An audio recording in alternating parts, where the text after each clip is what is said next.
C'est déjà bon, on a déjà une première vague de 5 personnes qui vont devoir intervenir. Si c'est des questions, si c'est des contributions, soyez concis, précis et allez droit au but.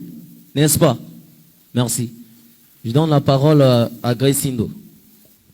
Merci, monsieur le modérateur, de m'avoir donné la parole.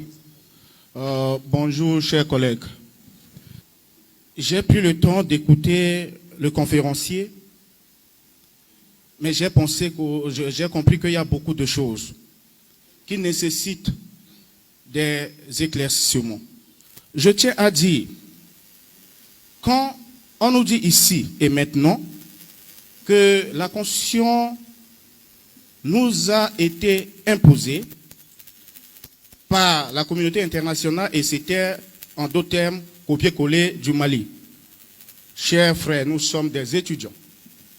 Nous savons que toutes les constitutions se retrouvent sur l'Internet. Pour un étudiant qui fait des recherches, peut regrouper toutes les constitutions du monde à travers sa connexion Internet. La Constitution du Mali dispose de 121 articles. La Constitution de la République centrafricaine dispose de 159 articles. Les deux tests ne sont pas déjà à la forme, ne sont pas les mêmes tests.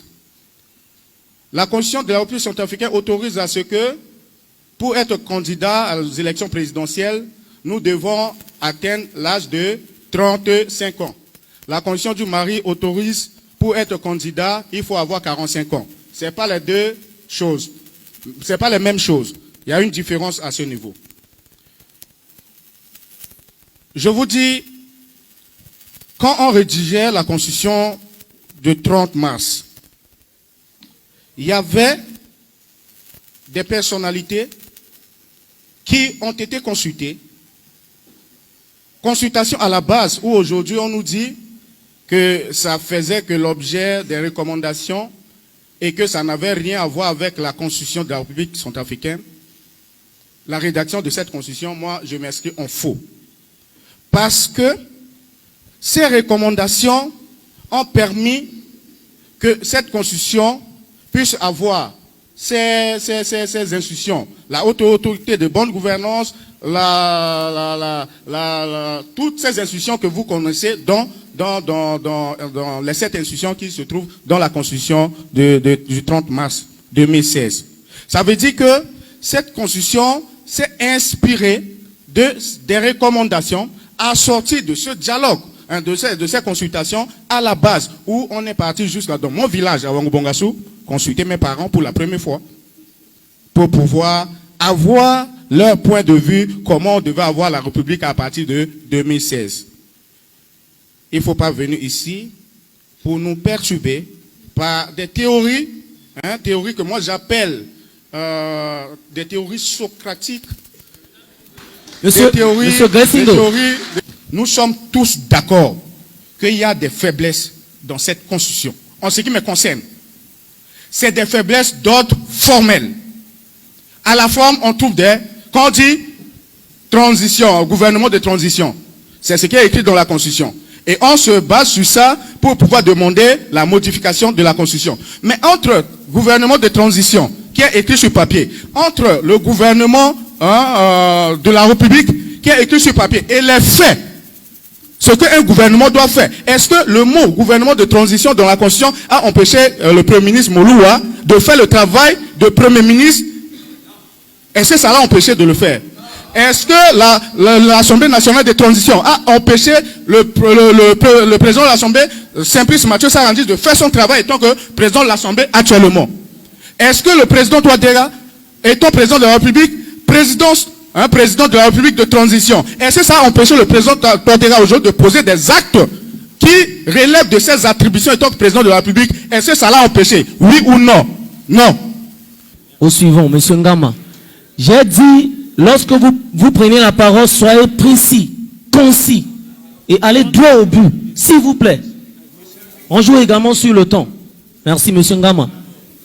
Je tiens d'abord à rappeler monsieur Daniel Nzéoui de l'évolution constitutionnelle de la République centrafricaine. Dans ses dires, il avait parlé que de la 6e République alors que nous sommes dans la 7e République. Tellement que le temps est dur, tout le monde veut faire de la place auprès du soleil pour se faire réchauffer. Et même les physiciens se sont transformés à des constitutionnalistes pour reprocher des faits constitutionnels. Et moi, je me demande, est-ce qu'il y a une branche de physique dite physique constitutionnelle? Monsieur Daniel Nzeoui, j'aime vraiment votre rhétorique. Mais, sachez que cette rhétorique est tombée sur un mauvais sol. Vous avez parlé des aspirations qui ont été recueillies lors de la période préparatoire du forum de Bangui et que ces aspirations ne sont pas transposées dans la Constitution du 30 mars 2016. Et vous avez critiqué ça à l'époque. Je vous pose cette question de savoir, est-ce que vous avez organisé une conférence pareille pour étayer les éclairés de l'époque sur cette question et que c'est aujourd'hui que vous voulez reprocher ces faits? Parlons de la similarité de la Constitution centrafricaine du 30 mars 2016 à la Constitution malienne en vigueur. Je pense que mon célèbre chargé de mobilisation de notre Conseil national de la jeunesse a déjà abordé cette question. Mais cela ne m'enlève pas le droit de parler de ça en petits mots. Je vais vous démontrer que voilà, mon chargé de mobilisation a raison. C'est deux textes différents. La Constitution du 30 mars 2016, dans son 20 premiers articles, ces articles sont consacrés à la protection et promotion des droits de l'homme. Vous pouvez vérifier ça. Et cela n'est pas le fait d'un hasard. Mais c'est suite à ce grand principe que le préambule de cette Constitution avait prévu. C'est la philosophie de notre père fondateur Barthélemy Boganda Zokwezo. Notre République est fondée sur la défense des droits de l'homme.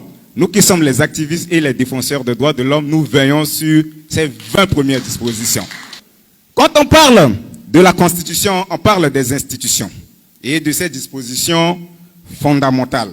Mais quelle est cette institution que vous vous reprochez à cette Constitution en vigueur? Rien que ça. Parlons des conditions d'éligibilité. Vous ne savez pas que l'article 153 a classé les conditions d'éligibilité comme des matières dont même on veut réviser la Constitution, on ne doit pas toucher à...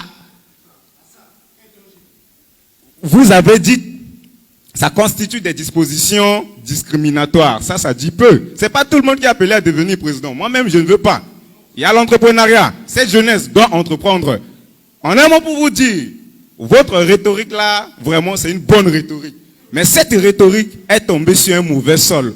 Alors cherchez des raisons pour venir nous convaincre. Merci.